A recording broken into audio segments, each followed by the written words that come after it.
brought to you by Nova शुद्ध घी। जब जब खाए दिल खुश हो जाए, सदियों का नोवा शुद्ध देसी घी, सपना स्वस्थ भारत का। I love घी घी घी घी घी घी।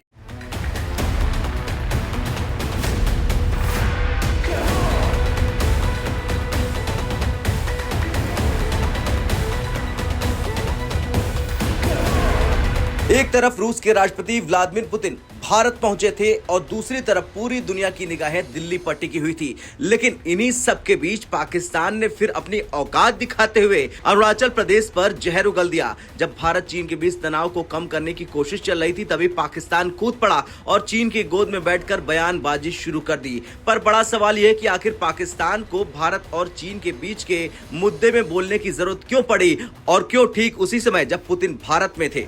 ये समझने के लिए पूरी खबर जाननी होगी आपको। दरअसल रूस और भारत की बढ़ती नजदीकियां पाकिस्तान के लिए पहले से ही बेचैनी का कारण थी। रूस भारत के साथ रक्षा, ऊर्जा और आतंकवाद के खिलाफ लड़ाई में कंधे से कंधा मिलाकर खड़ा है। पुतिन ने खुद कहा, आतंकवाद के खिलाफ भारत के साथ हमारी साझेदारी अटूट है। ये बात पाकिस्तान की पेट में सीधी लगती है और ऐसे में अरुणाचल विवाद पर पाकिस्तान का भड़कना कोई संयोग नहीं है, एक सोची समझी चाल है।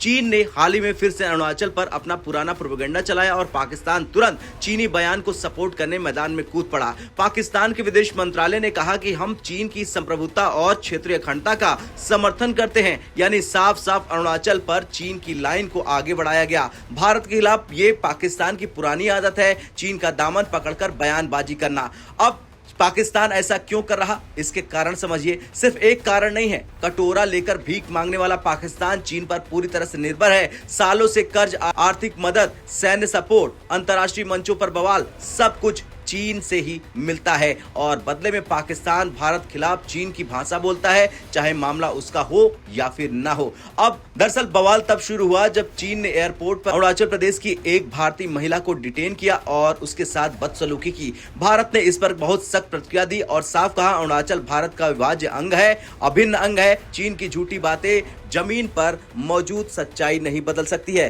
भारत की कड़ी प्रतिक्रिया के बाद चीन चुप हो गया, लेकिन पाकिस्तान बीच में आकर चीन का बचाव करने लगा। यही उसकी औकात और मानसिकता दोनों बताता है। रिपोर्ट्स में पहले ही सामने आ चुका है कि चीन ने पाकिस्तान की ऑपरेशन सिंदूर में मदद की। कई मंचों पर पाकिस्तान चीन की भाषा बोलता है। तालिबान विवाद में भी पाकिस्तान चीन की शरण में जाता है, यानी पाकिस्तान की विदेश नीति जो दे उससे दोस्ती, बाकी सब दुश्मन। अब पुतिन के भारत दौरे के बीच पीएम मोदी ने साफ कहा था कि आतंकवाद के खिलाफ लड़ाई में रूस भारत के साथ खड़ा है और पुतिन ने भी दोहराया कि भारत और रूस आतंकवाद के खिलाफ साथ खड़े हैं। ये वही बात है जो पाकिस्तान को सबसे ज्यादा चुभ गई। जब दुनिया भारत के साथ खड़ी है तो पाकिस्तान चीन के सहारे इस तरह की बयानबाजी करके अपनी फ्रस्ट्रेशन दिखा रहा है। पाकिस्तान अरुणाचल पर चीन का बचाव करके अपने आका को खुश कर रहा है और पुतिन के भारत दौरे के बीच ये बयान उसका इनसिक्योरिटी दिखाता है। भारत की ताकत, कूटनीति और रिश्ते से पाकिस्तान घबरा चुका है और आज भी आतंकवाद को पालने वाले पाकिस्तान को दुनिया गंभीरता से नहीं लेती है।